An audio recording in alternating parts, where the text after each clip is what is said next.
Welcome to your new job at the Fuji Pokemon Sanctuary. As you know, the first of our sanctuaries was founded by the late and great Pokemon scientist and caretaker, Dr. Fuji. As an employee, you'll be responsible for the care and maintenance of Pokemon, their habitats, and adoption processes. My name is Ray, and I'll be walking you through your tasks as a team member. Okay, introduction's done. Sorry about that. I have to give this whole spiel to every newbie, but enough of the boring stuff. What's your name? Where are you from? Whoa, you're from Galar? I heard it's so cold there. Is it true there's a Pokemon there that smells like apple pie? Oh my gosh. And Leon. I've always wanted to see one of his battles live. Oops. Sorry. I got carried away, huh? The managers are always fussing at me about that. I can't help it though. I'm just an excitable person. Speaking of excitement, are you excited to meet the Pokemon you'll be working with? Awesome. Now, don't be upset if they don't come out to meet you right away. Many of our Pokemon are just slow to trust. So just kind of hang close to me for now and let them come to you. Don't worry, I'll get them warmed up to you in no time. Well, there are a few things you'll be in charge of: feeding, grooming, exercise, habitat upkeep. They all have special regimens and diets, and their environment need to be kept in pristine condition. It's a big job. All right. Looks like you're full-time staff. That means we'll work together a lot. Now let me introduce you to the first Pokemon you'll be working with. Oh, before we go in, this Pokemon has a chip in the blade of its helmet. Don't bring it up, and don't stare at it for too long, okay? It's very insecure about it. You see, Ponyard was abandoned by its squad, presumably after a tough battle that damaged its helmet blade. It was in a very poor state when we found it. Don't worry, it won't attack unless provoked. It's perfectly sweet once it warms up to you. It'll take time to build friendships with the Pokemon here, but I know you can do it. So, Ponyard gets dry food and protein in the morning.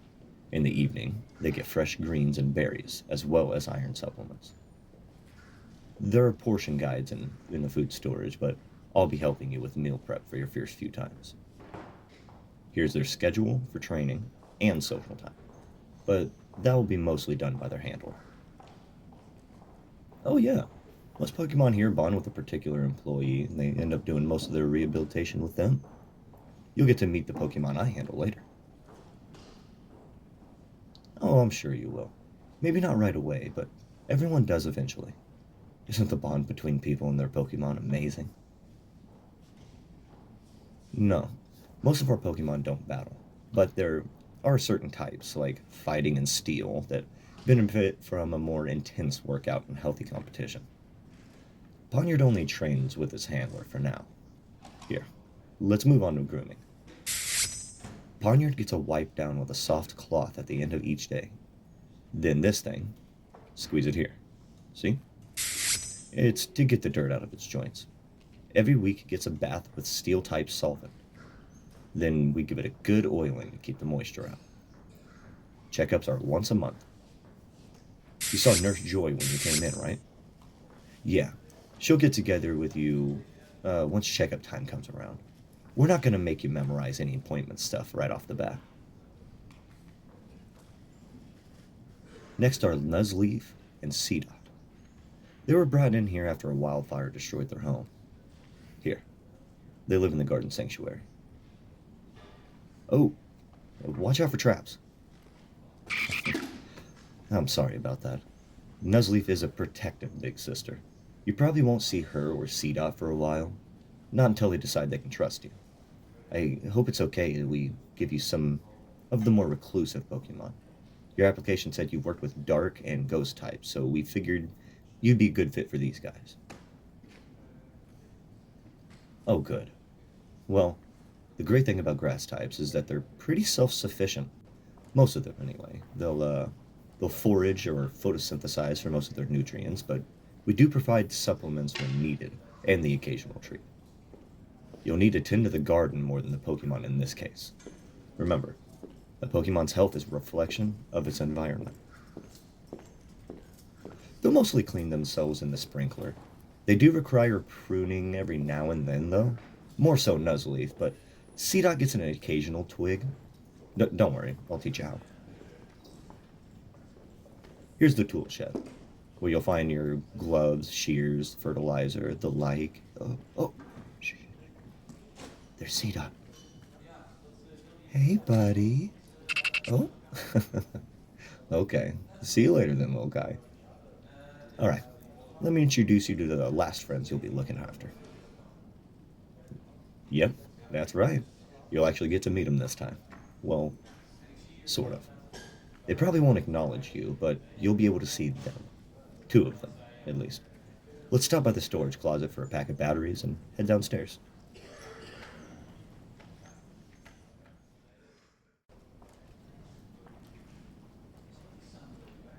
Okay. You got double A's, right? Good. One more thing. Move slowly and don't make too much noise, okay? As long as you speak quieter than the radio, you're good. I'm Dusknor's handler, so let me take care of him. He's much more likely to run than fight, but it might overwhelm him if you approach too soon.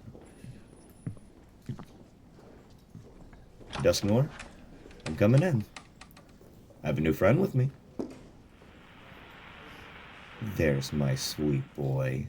Hi, Dusky. Look, I brought a friend. Say hi. See, they're very kind. They're going to help me look after you from now on. I'm going to change the batteries in his radio. Here, you'll need a couple too. You see that big kennel over there? No, it's not for big Pokemon. It's for two small ones. Plusle and Minun. They're inseparable. We found them in an abandoned Team Rocket base. They were almost completely drained. Poor things. Officer Jenny said that they were being used to power some machine. I don't know what kind of machine. With these sort of cases, we only know what the authorities tell us, but hey, since you're not from around here, you won't really know, huh? Well, there was a blackout a few nights before they were found. A Plusle and Minun by itself isn't very strong, no, but apparently they're a force to be reckoned with when they're trained together properly. Just put the batteries in front of their kennel, and once you come out and grab them, eventually. Just wait. Did you see them? It was just for a second, but they came out. Both of them, too. You must be pretty special, huh? Dusknor? We're not exactly sure. I found him while I was headed home from the beach one night. He was pacing by the harbor when I passed him by on my bike. I had a portable radio with me, and he liked it so much that he followed me home. Yeah, radios are the only thing to keep his attention. But he's a sweet boy. Aren't you, Dusky? Aw, he's pretending not to hear me. He must be grumpy because I'm giving you attention. Isn't he precious? So, I usually tend to Dusknor's feeding and exercise. I know you're used to dark and ghost types, but I think you'll do well with Plusle and Minun. Right now, they only play with each other and Dusknor. You'll help them to socialize with people and Pokemon. Don't worry, I'll be there to guide you if you get stuck. Sounds good. Well, that's everyone. I think you'll be a valuable asset to the team. Welcome to the family.